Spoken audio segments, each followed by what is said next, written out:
સમગ્ર ગુજરાતમાં પડી રહેલા કમોસમી વરસાદના કારણે મોટાભાગના પાકો નિષ્ફળ બન્યા છે. ખાસ કરીને જે પાક વધ્યા છે તેમાં પણ રોગ જીવાત આવવાની શક્યતા વધી ગઈ છે.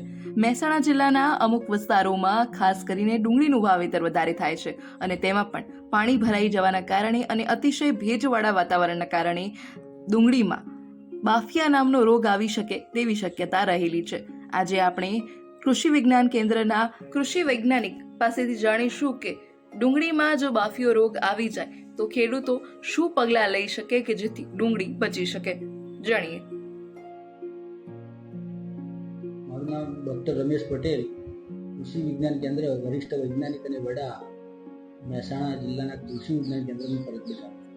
સર, આપણે વાત કરીએ ત્યારે ડુંગળીમાં જે વરસાદના લીધે માવઠાના લીધે જે રોગ અને જીવાત આવતી હોય એમાં ખાસ કરીને બાફિયો આવતો હોય છે, એના વિશે જણાવો ને ખેડૂતો શું કરી શકે? ડુંગળીમાં અત્યારે જે કમોસમી માવઠું થયેલું છે એના કારણે ખેડૂતો બાફિયો કહેતા હોય પણ એ થડના કોહવાળાનો રોગ આવતો હોય છે. અને આ જે ડુંગળીની અંદર બાફિયો નામનો રોગ છે એ વધુ પડતા પાણી પડવાથી અથવા ભેજવાળું વાતાવરણ રહેવાથી ડુંગળીમાં એનો ભયંકર ઉપદ્રવ થાય છે અને ડુંગળીના છોડ ઢળી પડે છે.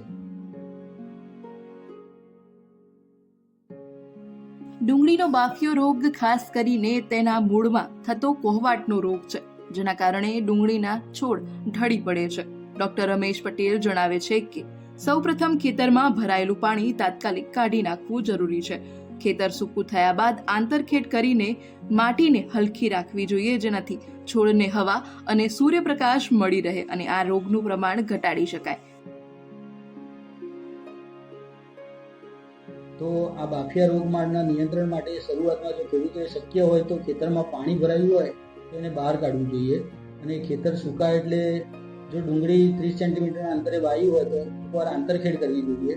અને જો આ રોગનું પ્રમાણ વધતું જણાય તો ફૂગનાશક દવામાં કોપર ઓક્ઝીક્લોરાઇડ દવા છે, મેન્કોજેબ દવા છે, ક્લોરોથેલોનિલ દવા છે, એમાંથી કોઈ પણ એક દવાનો 30 ગ્રામ 15 લીટર પાણીમાં લઈ છંટકાવ કરવાથી આ રોગને ઉપદ્રવ આપણે ઘટાડી શકીએ છીએ.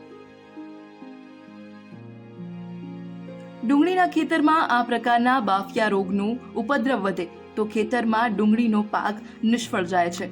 માટે જ તેની સમયસર સાચવેતી લઈને તેમાં દવા કરવી જરૂરી છે. જો રોગનું પ્રમાણ વધતું જણાય તો ડોક્ટર રમેશભાઈ પટેલ જણાવે છે કે ફૂગનાશક દવાનો છંટકાવ કરવાથી આ રોગમાંથી છુટકારો મેળવી શકાય છે. કોપર ઓક્ઝીક્લોરાઇડ, મેન્કોજેબ જેવી ફૂગનાશક દવાઓનો ઉપયોગ કરવો જોઈએ.